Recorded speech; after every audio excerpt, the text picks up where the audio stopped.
This is the Reflector Reflections podcast. My name is Annie. Join me as we journey around the world, talking with fellow human design reflectors as they experiment and navigate their unique design.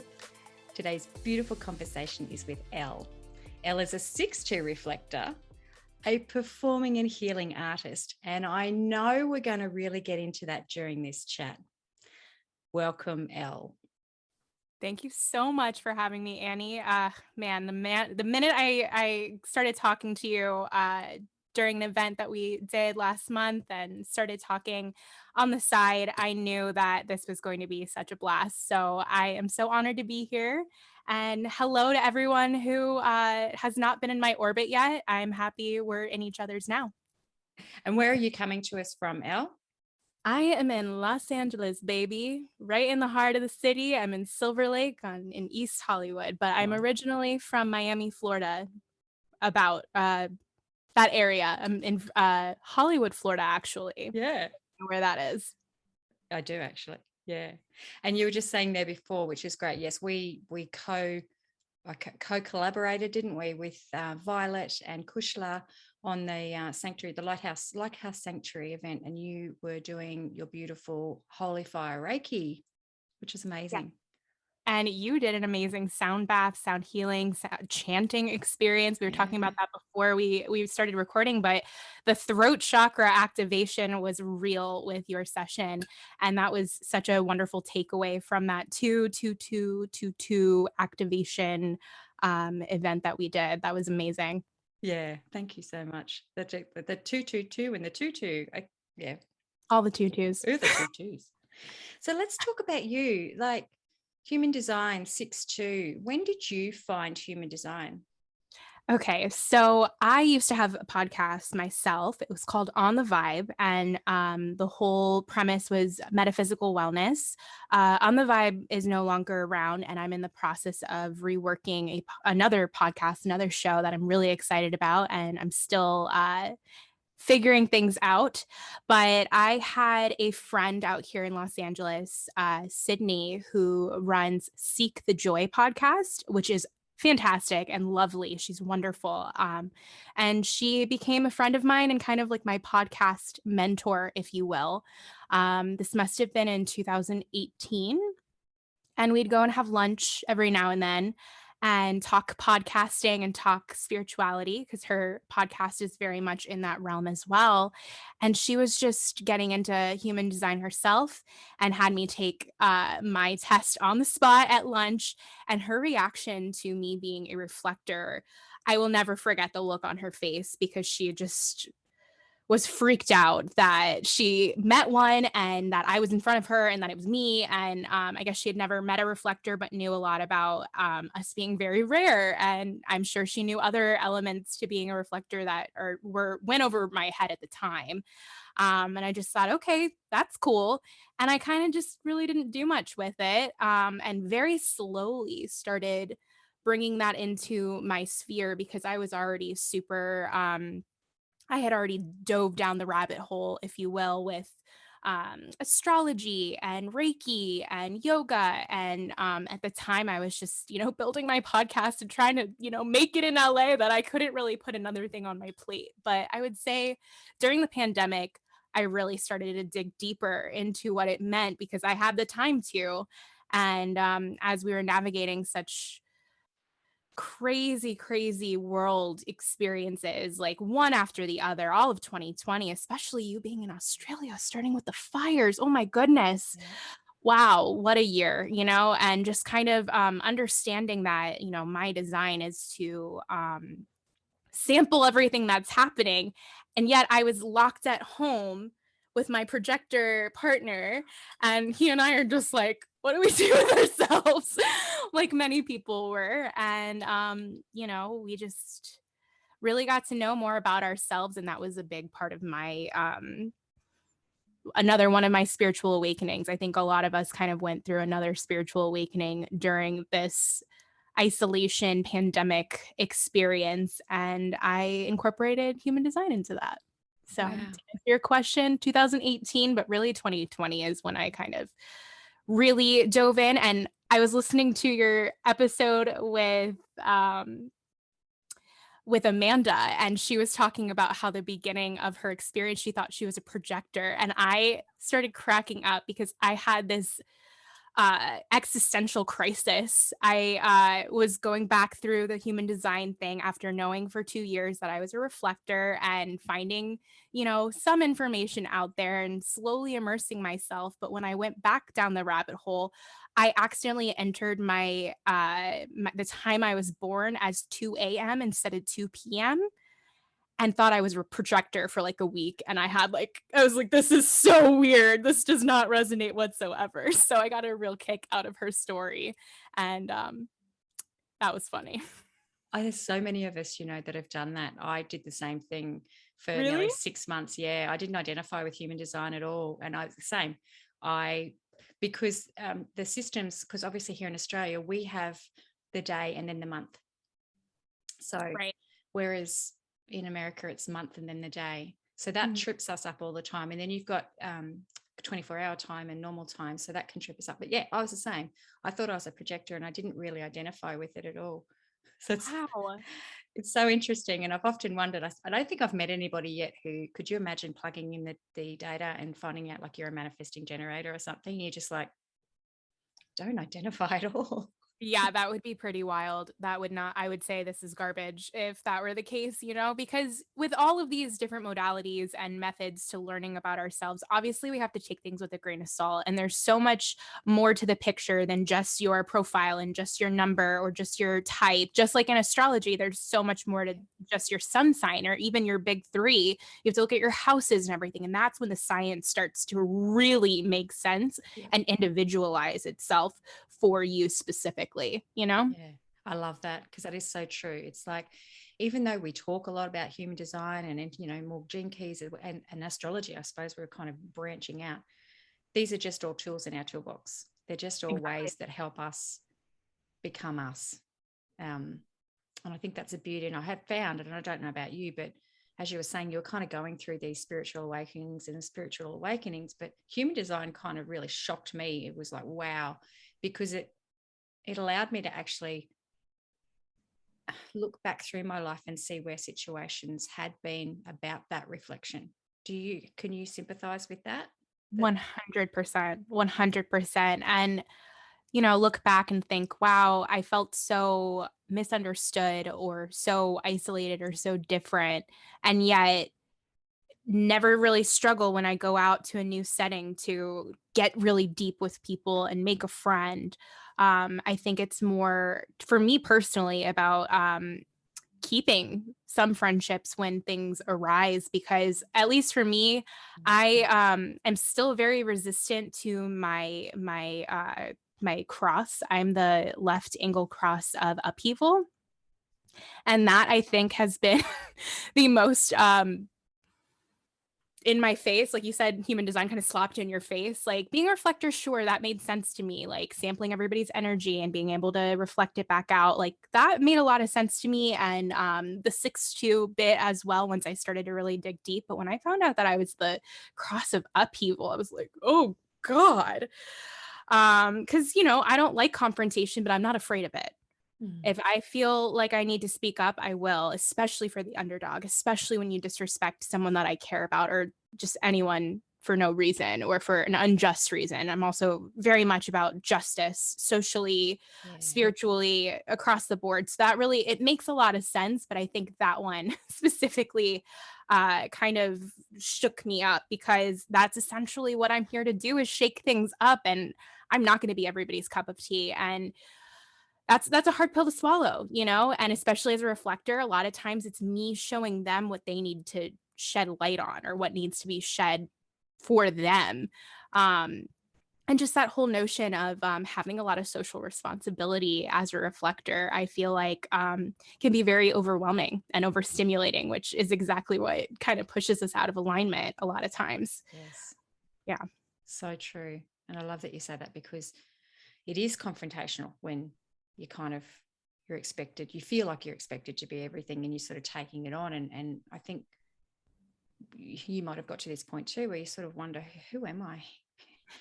Who actually am I if I'm taking on all these things from other people? And you're still always been you, but you can see this pattern where you have, as you say, hey, it's probably one of the reasons you're a fantastic performer, because you have the ability to just go into a situation and be a chameleon. Have you found that that's benefited you in your work? Absolutely. Absolutely. And I wouldn't say I'm good at everything, but I think what the beauty is of our design, so to speak, or what we're given even more permission to do than maybe most people or some people, is that we get to try and be everything and keep what fits and, toss what doesn't, and be unapologetic in that act.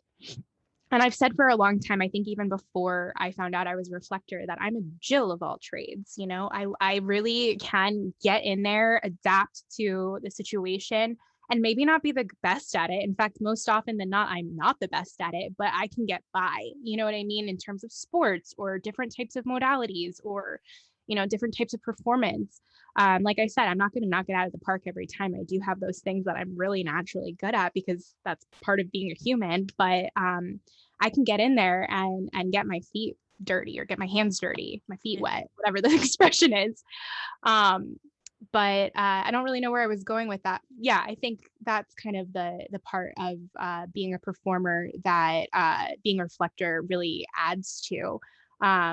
For example, I did a lot of comedy out here. When I first moved to LA, I was just trying to train and make connections. And I did the Second City Hollywood program. Second City is a school of improv that started in Chicago. It's where Will Ferrell, Tina Fey, Amy Poehler all went through, and we have a location out here in Hollywood. In fact, I live very close to it now, which is really fun. And I did the program there for 2.5 years, graduated, became, a company house team member, which was such an honor. And then the pandemic shut that down. But what I'm going at is a lot of what I was praised for was being the grounded element in improv scenes. So not necessarily the funny one, the one who makes all the rad, like crazy, suggestions, but I'll go with anything. If you say that we're, robbing a bank, I'm not going to say why. I'm going to say, where's the secret entrance? You know what I mean? Like, I'll go with it. And I'm not always the funniest, but I help the scene move along because I'm just there to amplify, which goes right back to being the reflector. And totally open. So you allow things to wash through you. Exactly. And it was something that we were talking about just on that podcast with Amanda, to do with that. It's like a superpower when you want to look at it. Like it's like everything can come in. There's no resistance. We make the resistance. Absolutely. And I'm sure you can attest to this, like with who you interact with. But, when I'm with my projector fiance, I'm very much in that element a lot, where we don't really want to wake up in the morning and maybe we need to take a nap or just like lay down and watch a show. So we have to like really rev ourselves up, and we've figured that out over the years. But I was like, why are we always like this together? And then that kind of makes sense. Yet the girl I do a lot of business with, my friend Jasmine, we're doing events all over Southern California together, mostly in person. And she's a generator. So we get together 2 or 3 times a week and we knock shit out with business, and we have fun too. Like we play and we work. Yeah. And when I'm in her element, we're both just like on, and it's really fun that we get to kind of sample and be the best of everybody else that we surround ourselves with and kind of help those that we surround ourselves with navigate the not so best elements of them by shedding light to it and maybe bringing a new perspective to it. When you see it, in your face, you're like, oh, that's recognizable, or I can relate to that. And then maybe those, oh yeah, I do that, or I am that, kind of start to present themselves to you. Yeah. And that is the first part of it, isn't it? That self-awareness of being able to go, hang on a second, that's exactly what that is. Because that just takes time. I guess, in being around people, because some of us, we don't want to be around as many people, but I guess in your line of work, you're constantly around people. So you'd be really picking up on a lot of nuances and people, I suppose, that do different things, and you're able to kind of mimic that. I find it quite fascinating. Just knowing that about myself as well, growing up, just having that ability to just go, you're hanging out with somebody for a couple of months because they might be new in town, and all of a sudden you're kind of picking up all their mannerisms, and then they leave, and then it's gone again. Who am I again? I'm empty. What was that? How did I develop an English accent all of a sudden? Oh, So funny. Yeah. And I don't know if this is the case for you, but I think my gateway into theater, even though I started as a dancer, and then my dance studio started to offer singing classes and musical theater classes and acting classes, and that's kind of how I navigated on my journey with my performing life. And where was I going with this? There was a purpose. I lost it, and that's okay. That's okay. That's at the Open Head Center. See, it happens all the time. Yeah, it'll come back to you when it's supposed to come back to you. I was going to actually ask you how you got into the performing arts. Like, was it something that you always wanted to do? You're saying that you went into dance and singing, and then segue in. Well, that's a perfect segue to what I lost. But yeah, I started doing ballet when I was 2 years old. And a year later, I moved to a studio that my cousin's best friend's mom opened. I know that's a kind of random chain of thoughts, but so they were family friends. And I started at 3 years old, almost 4, when that studio opened. The studio's still running. So shout out to Academy of Arts in Pembroke Pines, Florida. A lot of the people that I, grew up with are still, some of them are still very, very close friends of mine, and others, we've gone our separate ways, but I'll always consider them family, to some degree. But I was at the same studio from 3 years old until I was about 16. Yeah, I think I quit the studio when I was 16. And like I said, they offered a variety of different dance classes. So everything from ballet, jazz, tap, modern, salsa, and then musical theater and modern, and then singing classes, and then acting classes. So I just kind of fell into that rabbit hole very young and loved it so much, and also hated it because it's the source of a lot of my trauma, to be honest. But I have immense gratitude for falling down that rabbit hole and never coming out of it, because I really can't think of many things in this world that light me up in the way that telling a story does, and getting to express myself with my body, my voice, and my mind. Yeah. Beautiful. It's really, really a powerful thing. So since I was 2, I don't think there was another option, that was just what I was going to do. I wanted to do musicals. And so it all kind of is so funny that I wound up getting a degree, a BSA in musical theater and a minor in dance. I quickly realized when I started that program that I did not want to move to New York and do the musical theater stage life. And kudos to the friends of mine that are out there doing it. I see you guys, and it is brutal, and you're killing it. And I'm so proud of you. But I fell in love with the camera. I started making YouTube videos and, kind of went down that social media content creation rabbit hole, and somehow was asked to join a film at the UCF film department of my school, and became one of their regular actors in their student films. And that was it. There was nothing else I wanted to do. So out to LA the day after I graduated, after traveling that summer around the United States with what I could fit in my car. And I've been here for almost 7 years. Wow. And while I was studying musical theater and acting in films, I was in Orlando, Florida. I grew up in the South Florida, Miami, Fort Lauderdale area, and went to college at University of Central Florida, UCF. And it's in Orlando, Florida, near the theme parks. So I got to work at the theme parks. And while I was there, I met a lot of people in the spiritual community in Orlando. Orlando has a massive spiritual progressive movement happening that a lot of people are very surprised by. I certainly was. And I've always had a knack for like tarot cards and, esoteric things. But it kind of whacked me in the face, the community, and I fell in love with it. And, I love my theater friends from college, but a lot of them can attest to it. Like, we were in school from 8 a.m. until 11 p.m. some days. And so it was really nice for me to kind of escape that, especially now that I know I'm a reflector. Like, I needed some alone time from that. and a place to kind of figure out who I was. And luckily it was with the spiritual community. And I learned Reiki when I was out there. Wound up getting certified in level 1 my 4th year of college, and level 2 my 5th year of college.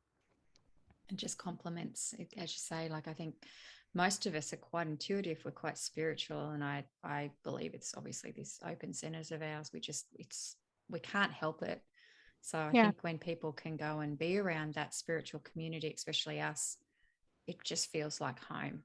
It just feels wholesome, and that's our rest, isn't it? You know, when we don't need to just go to bed, we just need to sort of like drop into spirit for a bit and just there I am. I love that. That is so accurate, you know. And there's an underbelly to it, you know. There's an underbelly to every industry. So I wouldn't say it's all, you know, roses and butterflies, but it absolutely is a soft place to land and a place to come back to yourself, because what this community at least should be promoting and instilling is a chance to go in. And yes, the community is there to lean on each other and provide more information and access. But really, this is a journey that you take on your own. So that community, you know, yeah. I love that you've got that line in your profile. I think it's actually in your LinkedIn, and it says, I wrote it down here. It says, where healing and performing collide. Yeah. Oh, thank you. I just think that is superb because it's exactly that, where healing and performing collide. So how does that work for you? Is it obviously you've put them together, and how does that look for you? Are you just, you know, if you're on set one day or whatever, you're just like, okay, everyone stand, you know, I'm going to give some Reiki here.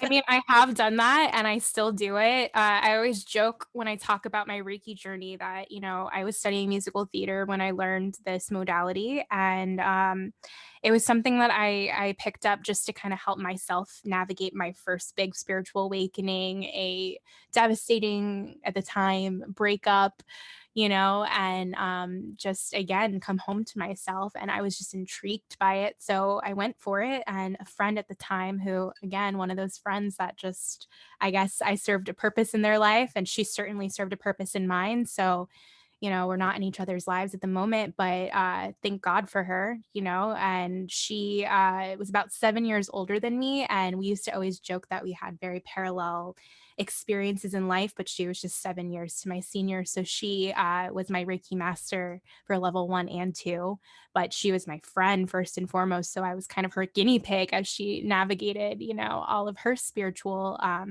business adventures. So it was just a great, like, and I was a sponge. I was 20, 21 years old, just like, tell me everything, you know?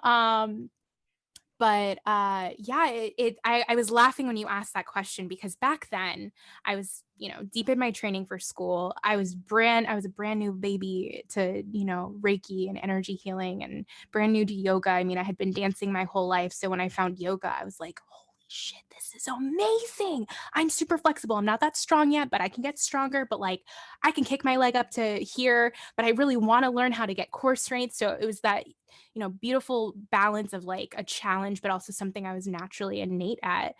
So that was super wonderful. But back then I knew I wanted to marry performing and healing arts, but I did not know what the fuck to do or how to do it. And, you know, I had all these massive ideas. I wanted to do this web series about my spiritual awakening and make it super meta and like, wow, you know, and I'm sure a lot of people have had that idea. I know a lot of people have, you know, created that. And at the time, I just didn't have the resources or that inner fire to get it done while I was in school, you know, 5 days a week, sometimes 6 days a week, you know, it was not in the cards for me then. And then I moved out to LA and kind of put my spirituality to the side, and you know, I would whip it out if I needed it or whatever, but I was so focused on the acting thing and getting a representation team and auditioning and dropping money on headshots left and right. And that kind of wasn't sustainable. I was moving forward and like things were starting to happen. And then the pandemic shut all that shit down.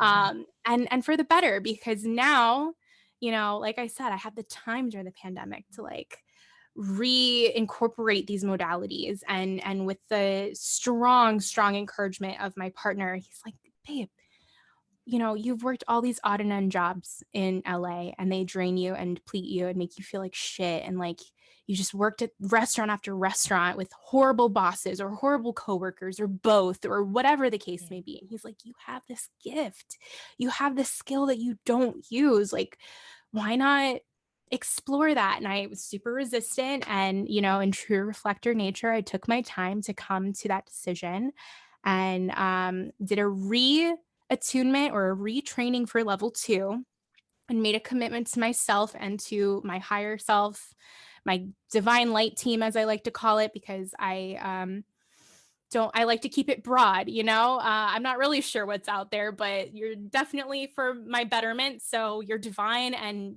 you're light instead of dark. Okay. That's what I'm going to call you.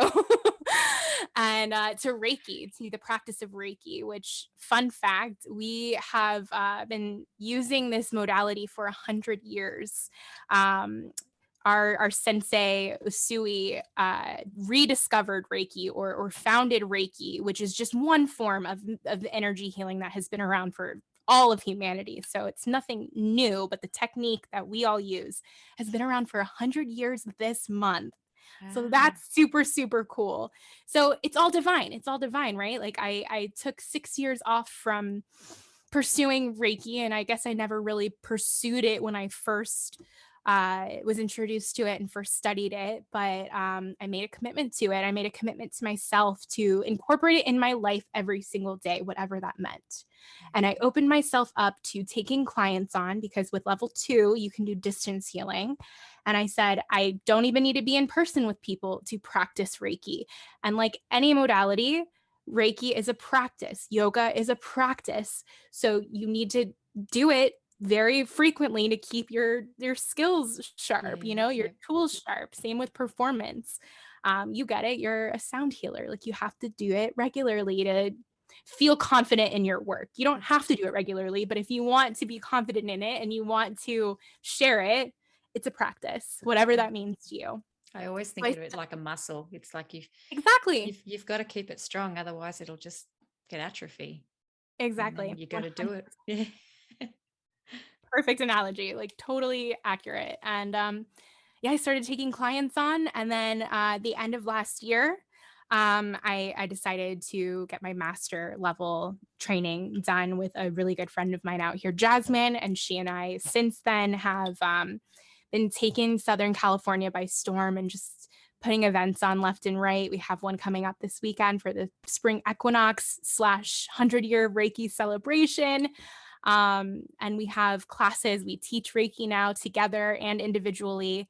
And it's been this whirlwind of me feeling super in alignment with one of my many callings. And not to say I have many, but, as you know now, performing and healing artists, and it feels like it's all starting to coalesce. And I finally have tapped into creating some fun content for it, for social media, to get awareness out there, and honestly, just to have an outlet for my creative energy. Yeah. So and how that's good does that feel? Like I can hear it. I can feel it. It's like when we stop trying so hard to do what everyone else is doing, and when we drop into that space, which I can feel from you, all of a sudden it's like, oh gosh, this feels good. It feels so good. And it's not forced, because it just flows. It feels like a big, big, deep belly breath. Yes.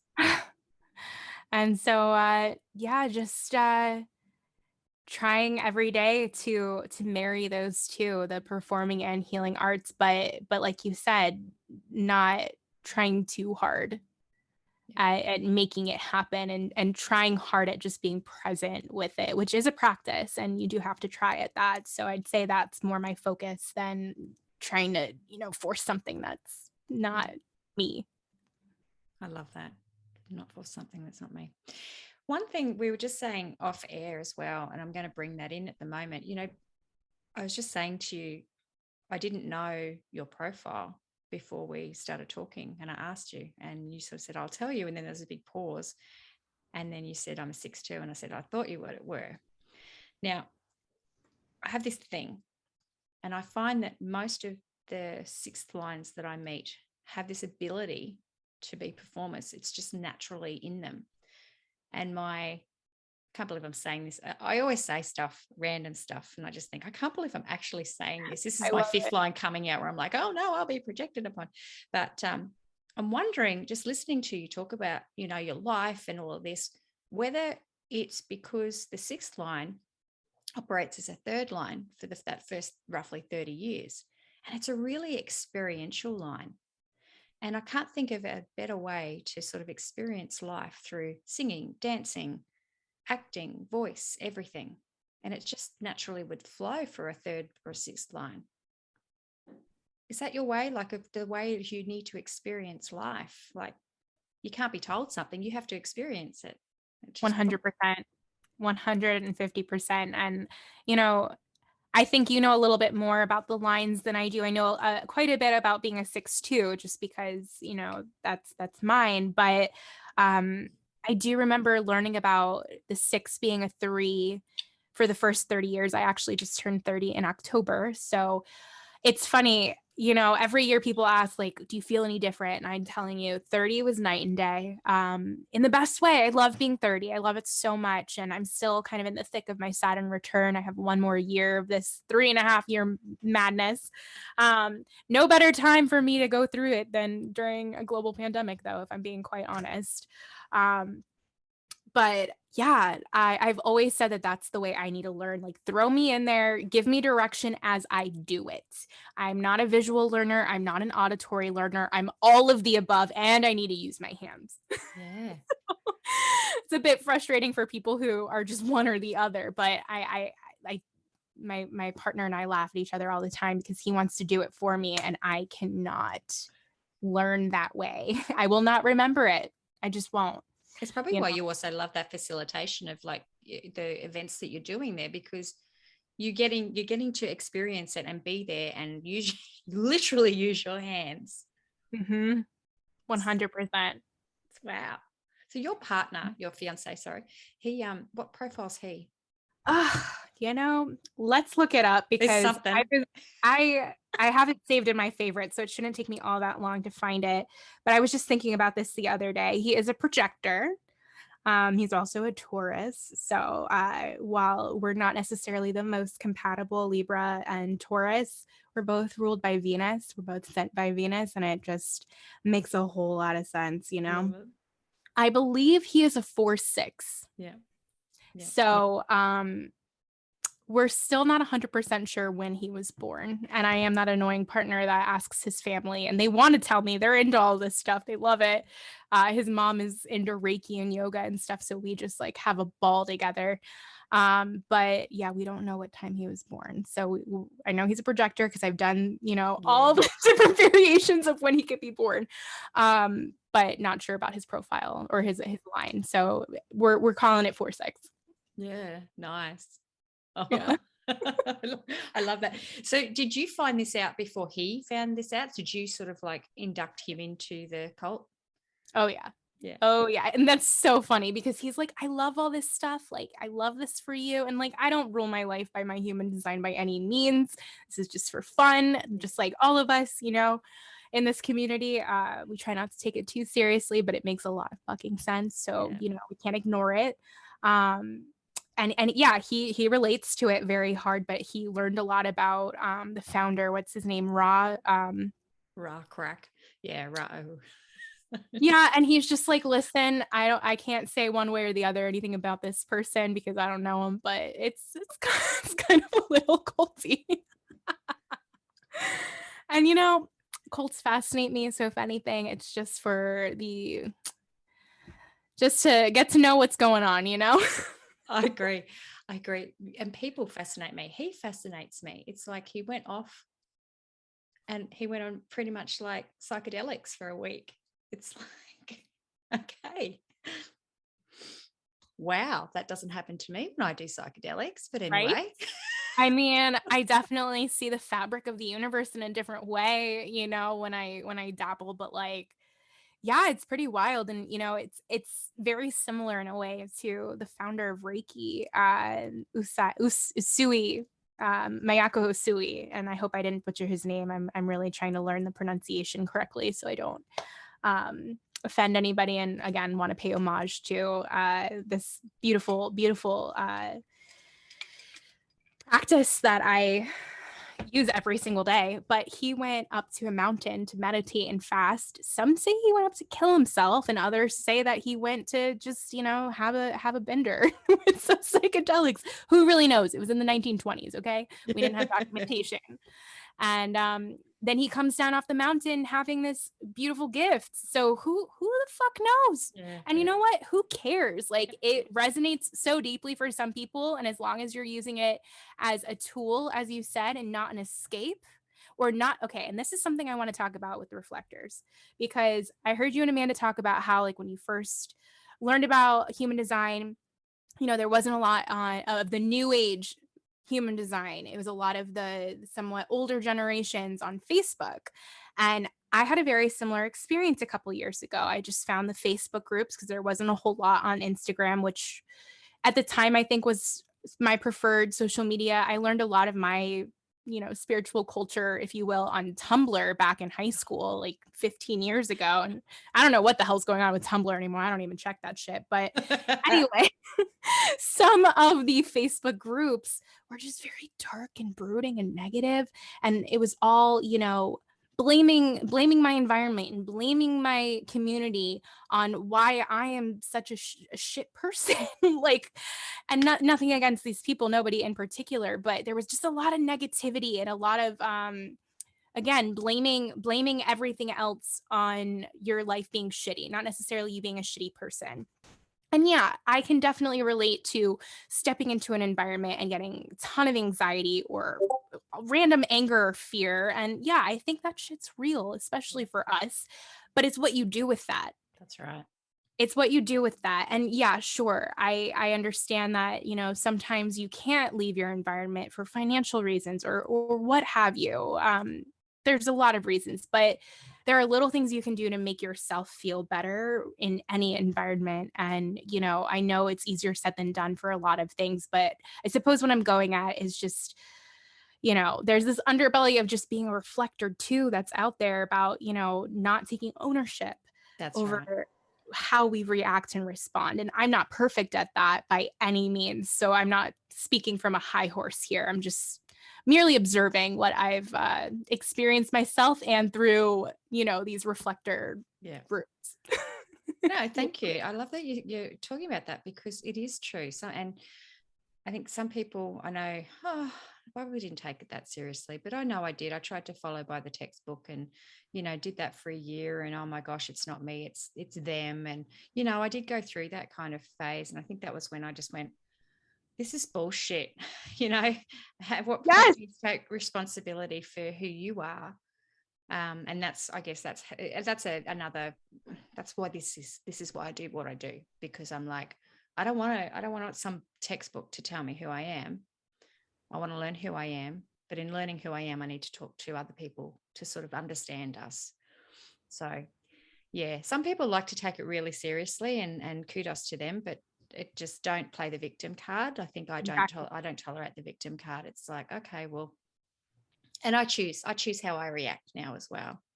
100%. And like every modality, like every, everything, it's a practice. Yeah. Practice, and you only get better at it, and you only learn from your mistakes, and you only progress when you don't beat yourself up for falling back into that victim mentality, and you just move forward and you forgive yourself. Yeah, really. And so an analogy that I actually had today that I really wanted to share on here, it was while I was listening to your podcast again with Amanda, which was such a great episode. So for those of you listening to this and you're really liking what we're talking about, like, go to that episode next and then just dive down the rest of Annie's podcast, because I certainly will do the same. I'm so excited to do that. While I was listening to you both talk about, the environment thing and the community thing and mental health, and I think she brought up a great point for reflectors, but for humans in general, just having that soundboard with a therapist. I think therapy is great. And what I'm going at here is that oftentimes we're called the mirrors, as I call it, the mystic mirrors. That's what I see us as, the mystic mirrors of society. Mirrors are amplifications and showing us what we are, but not every mirror is of the same quality. You know what I mean? And every mirror has the ability to be of the same quality because it's really just glass. So how clean is the glass? How's the lighting when you're looking at the glass? And that's up to us as these mystic mirrors to keep ourselves as, squeaky clean as we can be to reflect back more accurately. And obviously, we're not going to be perfect because we don't have to be.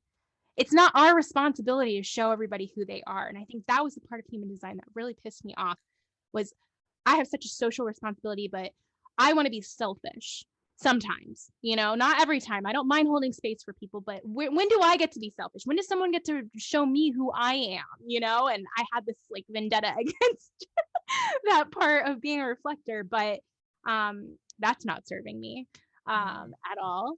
But I think that that's something to really think about with reflectors. And since that's the purposes of this conversation, it's a fun kind of analogy to play with, because that's a huge part of what I think my blending of performing and healing arts is that, of course there's going to be things that we have to hold space for people as healers and just as people when things get heavy and dark. And of course we can get there, but healing and spirituality and learning about yourself doesn't always have to be serious. It can be fun. It can be that inner child healing that we didn't get as kids because we were taught so young to take things seriously. We get to play.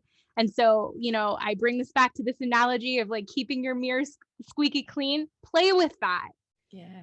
Play with that. What modalities and what part of your life make you feel the cleanest or the most bright? I don't know if I'm making any sense here. Visual was really strong for me today.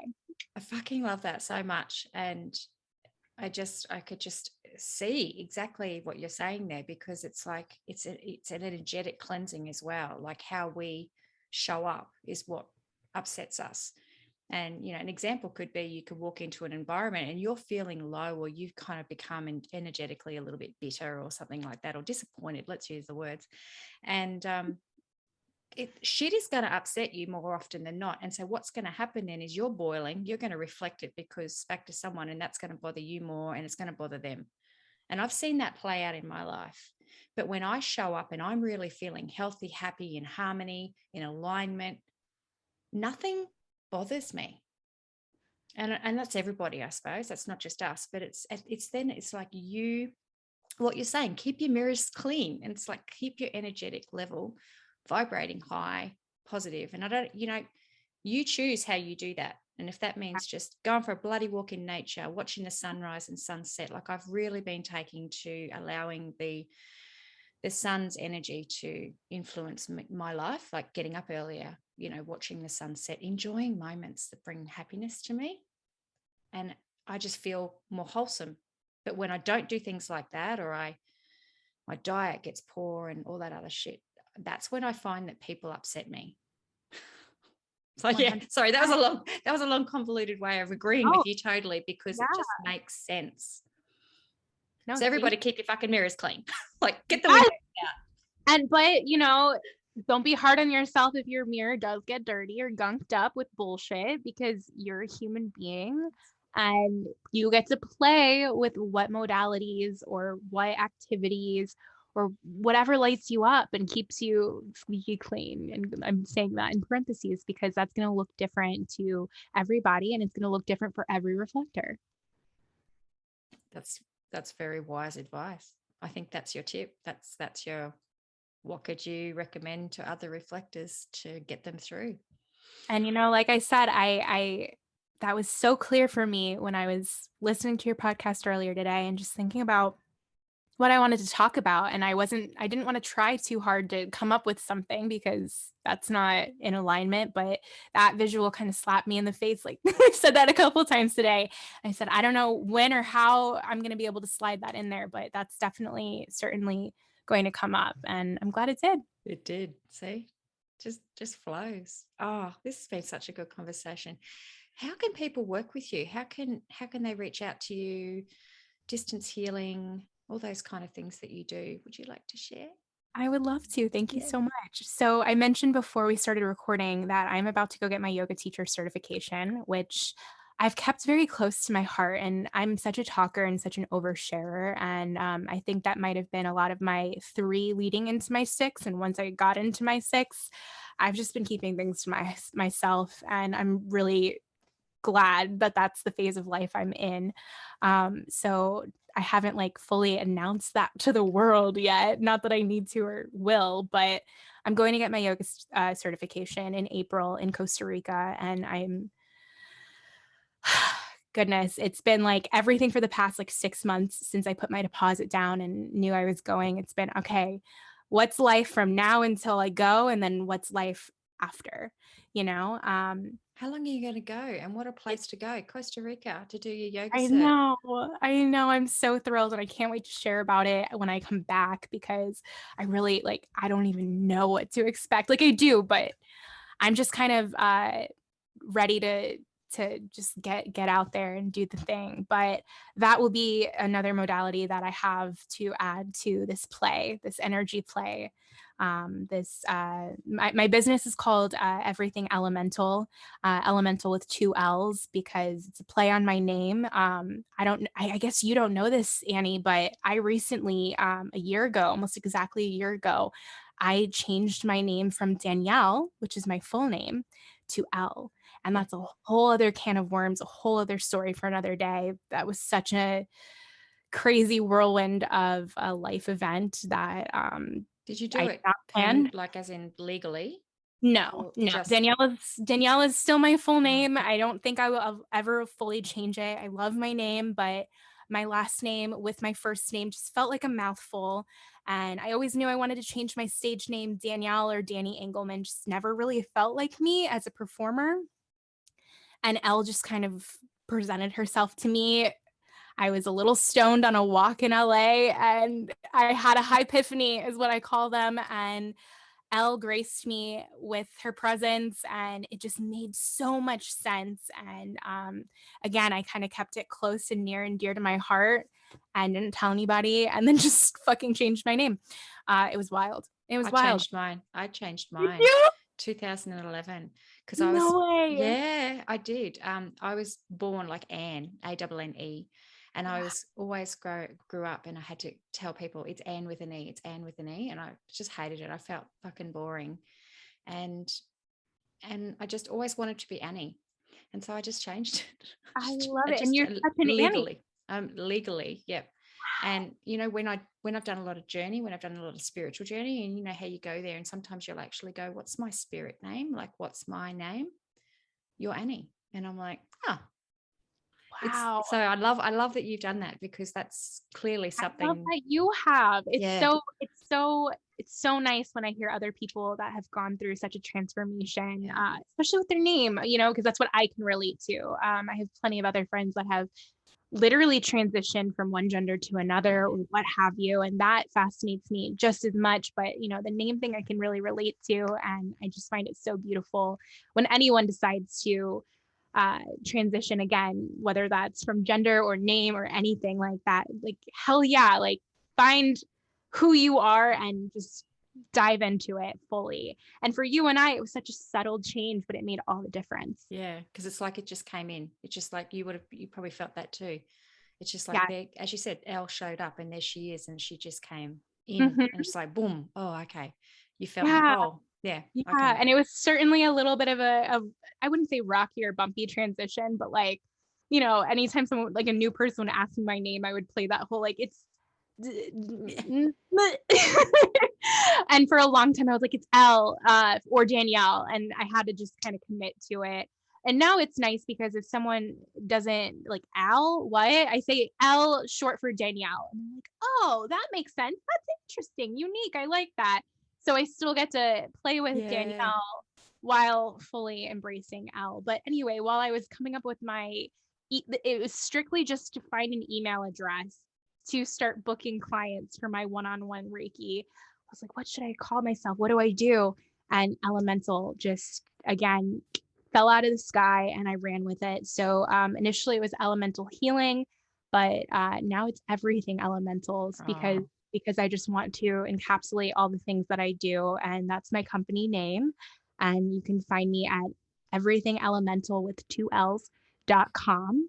You can also find me on Instagram at Engelman, Engelman,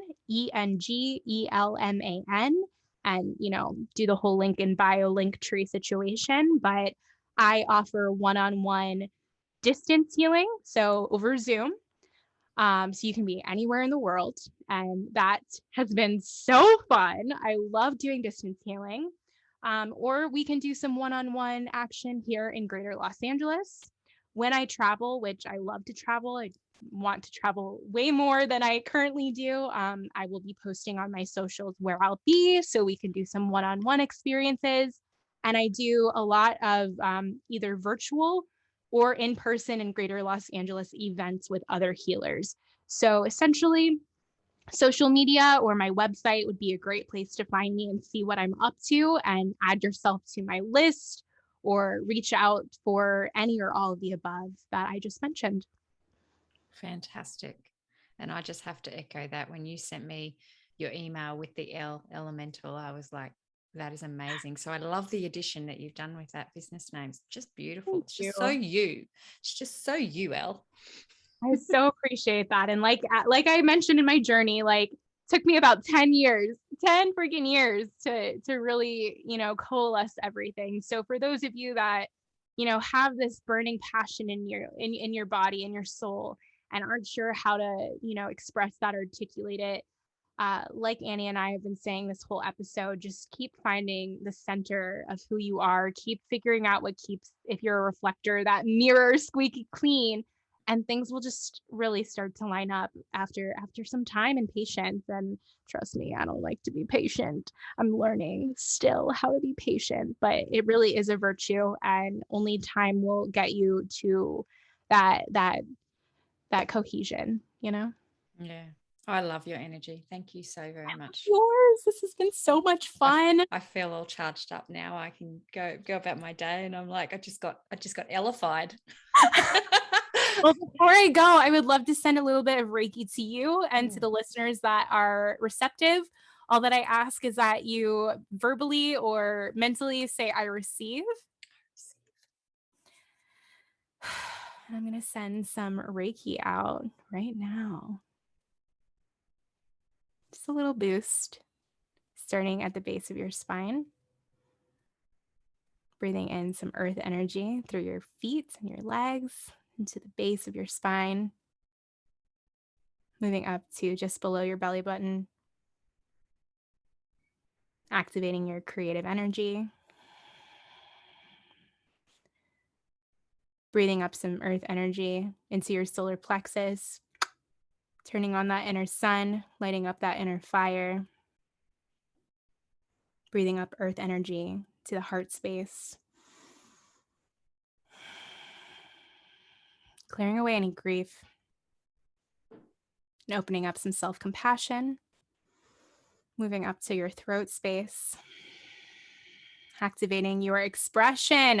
Light up that throat chakra, baby. Up to your third eye, just helping you tap a little bit more deeply into your intuition. And up to your crown, opening you up to universal love and guidance. Thank you so much. Thank you. You're welcome. Love your bunches. Appreciate your time. Can't wait to keep in touch with you. I know. To many, many more. And congratulations on this magnificent show. I'm really, really honored to be here. Thank you, darling. Take care. You too.